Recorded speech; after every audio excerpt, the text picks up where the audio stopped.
আসসালামু আলাইকুম। আলফি বাংলা নিউজে আপনাকে জানাচ্ছি স্বাগত। এখন শুনবেন দেশের আলোচিত খবরের শিরোনাম। আমাদের খবরটি যদি ভালো লাগে লাইক কমেন্ট শেয়ার করে জানিয়ে দিন আপনার মতামত।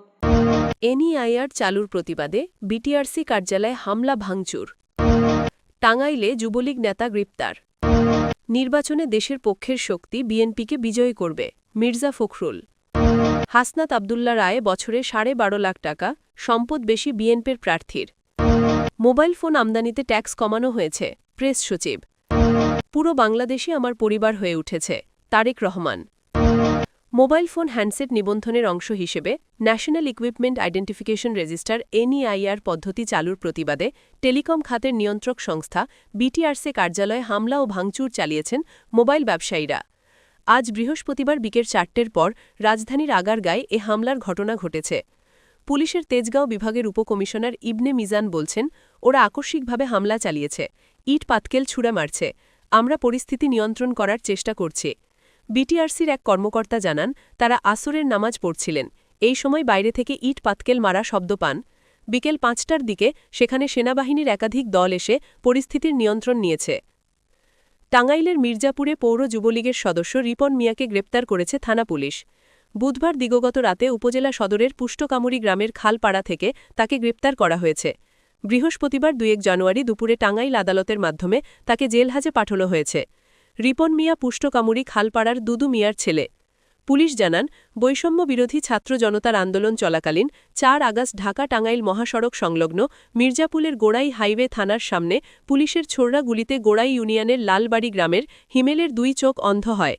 এই ঘটনার পর হিমেলের মা Nasima Begum Tangail senior judicial magistrate Mirzapur আমলি আদালতে পুলিশ, সাংবাদিক, আওয়ামী লীগ নেতাসহ 100 জনের নাম উল্লেখসহ অজ্ঞাতনামা 400 জনকে অজ্ঞাত আসামি হিসেবে মামলা করেন।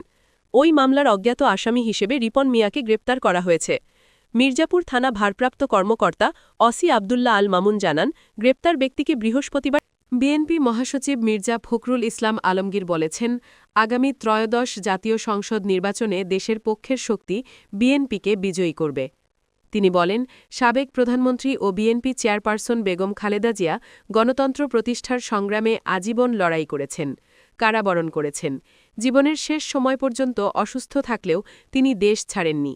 দেশের এই ক্রান্তিলগ্নে যখন তার অভিভাবকত্ব সবচেয়ে বেশি প্রয়োজন ছিল, ঠিক সেই সময় তার চলে যাওয়া মানুষকে গভীরভাবে মর্মাহত করেছে। ছারসিনা দরবার শরীফের পীর সাহেব আলহাজ হজরত মাওলানা মুফতি শাহ আবু নসর নেসারুদ্দিন আহমদ হুসাইনের সঙ্গে সাক্ষাৎ শেষে গুলশানে বিএনপি চেয়ারপারসনের রাজনৈতিক কার্যালয়ের সামনে গণমাধ্যমকে এসব কথা বলেন মির্জা ফখরুল। বেগম খালেদা জিয়ার প্রতি মানুষের ভালোবাসা বিএনপিকে আরও শক্তিশালী করবে উল্লেখ করে তিনি বলেন, দেশনেত্রীর নামাজে জানাজায় তার আত্মার মাগফিরাত কামনায় দেশের জনগণ সমবেত হয়েছে, চোখের পানি ফেলেছে। একই সঙ্গে তারা এই আশা নিয়ে ফিরে গেছে যে তার চলে যাওয়ার মধ্য দিয়ে গণতন্ত্র প্রতিষ্ঠার যে কর্তব্য জনগণের ওপর এসেছে তা তারা পালন করবে। বেগম খালেদা জিয়ার রাজনৈতিক অবস্থান ও রেখে যাওয়া দায়িত্ব প্রসঙ্গে বিএনপি মহাসচিব বলেন, নিঃসন্দেহে তিনি যে অবস্থান তৈরি করে গেছেন সেখানে যেমন তার পুত্র তারেক রহমানের দায়িত্ব রয়েছে, তেমনি বিএনপির প্রতিটি নেতাকর্মীরও দায়িত্ব রয়েছে। শহীদ প্রেসিডেন্ট জিয়াউর রহমান যে জাতীয়তাবাদের দর্শন দিয়ে গেছেন, খালেদা জিয়া সেই পতাকাকে তুলে ধরেছিলেন এবং দেশের স্বাধীনতা ও সার্বভৌমত্বের পতাকাও তিনি তুলে ধরেছিলেন। তিনি বলেন, একইভাবে তারেক রহমান সাহেবও সেই পতাকা হাতে নিয়ে জনগণকে সঙ্গে করে দেশের স্বাধীনতা ও সার্বভৌমত্ব রক্ষা, তাকে সুসংহত করা এবং গণতন্ত্র প্রতিষ্ঠার জন্য কাজ করবেন। কুমিল্লা 4 দেবিদ্বার আসনে জাতীয় নাগরিক পার্টির এনসিপির মনোনীত প্রার্থী মোহাম্মদ আবুল হাসনাত বা হাসনাত আবদুল্লাহর বছরে আয় 12.5 লাখ টাকা। তার স্থাবর অস্থাবর মিলে 50 লাখ টাকার সম্পদ আছে। অন্যদিকে বিএনপির প্রার্থী মঞ্জুরুল আহসান মুন্সির 1,32,00,000 টাকার সম্পদ আছে, যদিও তার চেয়ে তার স্ত্রীর সম্পদ বেশি। ঢাকা বিশ্ববিদ্যালয়ের ইংরেজি বিভাগ থেকে স্নাতকোত্তর করা হাসনাতের পেশা হিসেবে হলফনামায় উল্লেখ করা হয়েছে ব্যবসা। তার নামে কোনো মামলা নেই, তবে মঞ্জুরুল আহসানের নামে বিগত সময়ে মামলা হয়েছে 23টি, যার কোনোটি থেকে তিনি খালাস পেয়েছেন, কোনোটির কার্যক্রম স্থগিত। পেশায় ব্যবসায়ী এই রাজনীতিবিদের শিক্ষাগত যোগ্যতা বিএসসি ইঞ্জিনিয়ার। ত্রয়োদশ জাতীয় সংসদ নির্বাচনে অংশ নেওয়ার জন্য রিটার্নিং কর্মকর্তার কার্যালয়ে জমা দেওয়া হলফনামায় এসব তথ্য উল্লেখ করেছেন দুই প্রার্থী। জামায়াতে ইসলামী ও সমমনা দলগুলোর সঙ্গে এনসিপির নির্বাচনী সমঝোতা হওয়ায় কুমিল্লা ৪ আসনে নির্বাচন থেকে সরে দাঁড়িয়েছেন জামায়াত মনোনীত প্রার্থী কুমিল্লা উত্তর জেলার সেক্রেটারি সাইফুল ইসলাম বা শহীদ। এনসিপির দক্ষিণাঞ্চলের মুখ্য সংগঠক হাসনাত আবদুল্লাহ কুমিল্লায় এনসিপির একমাত্র প্রার্থী হিসেবে মাঠে আছেন। হলফনামার তথ্য অনুযায়ী দেবিদ্বার উপজেলার গোপালনগর গ্রামের বাসিন্দা হাসনাতের জন্ম ১৯৯৮ সালে। বর্তমানে ব্যবসা থেকে তার বার্ষিক আয় ১২,৫৩,৫৩৯ টাকা। শেয়ার, বন্ড, সঞ্চয়পত্র বা অন্য কোনো ক্ষেত্রে তার আয় নেই। ২০২৫-২৬ অর্থবছরে তিনি ১,০৫,৫৩১ টাকা আয়কর দিয়েছেন। আয়কর রিটার্নে সম্পদ দেখিয়েছেন ৩১,৬৭,৬১৯ টাকার। ব্যাংক বা আর্থিক প্রতিষ্ঠানে তার কোনো ঋণ নেই। পেশায় গৃহিণী, স্ত্রীর কোনো সম্পদ নেই। মোবাইল ফোন আমদানিতে ট্যাক্স কমানো হয়েছে বলে জানিয়েছেন প্রধান উপদেষ্টার প্রেস সচিব শফিকুল আলম। তিনি বলেন, মোবাইল ফোন আমদানিতে ট্যাক্স কমানো হয়েছে।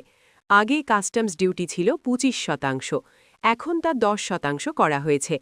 দেশে উৎপাদিত ফোনের ট্যাক্স 10% থেকে 5% করা হয়েছে। বৃহস্পতিবার বিকালে রাজধানীর ফরেন সার্ভিস একাডেমির মিলনায়তনে এক বিবৃতিতে তিনি এ তথ্য জানান। সরকারের এই পদক্ষেপে বাংলাদেশে মোবাইল ফোন ইন্ডাস্ট্রি আরও বেশি ব্যাপকতা পাবে বলে আশা ব্যক্ত করেন প্রেস সচিব। তিনি আরও বলেন, বাংলাদেশে প্রচুর বিদেশ থেকে ইউজ মোবাইল ফোন আনা হয়, এনে কিছুটা রিপাবলিশ করে এটা বিক্রি করা হয়। এতে আমাদের ক্রেতা সাধারণ যথেষ্ট ক্ষতিগ্রস্ত হয়, সরকারও অনেক ট্যাক্স থেকে বঞ্চিত হয়। আশা করা হচ্ছে বাংলাদেশে উৎপাদিত মোবাইল ফোনের চাহিদা বাড়বে এবং এগুলোর দামও কমে আসবে। নতুন বছরে শিক্ষার্থীদের বই দেওয়া প্রসঙ্গে প্রেস সচিব বলেন, ১৫ই জানুয়ারির মধ্যে সবগুলো পাঠ্যপুস্তক শিক্ষার্থীদের হাতে তুলে দেওয়া সম্ভব হবে। শিক্ষকদের সঙ্গে পরামর্শ করে ১২৩টি পুস্তকের ভুল সংশোধন করা হয়েছে।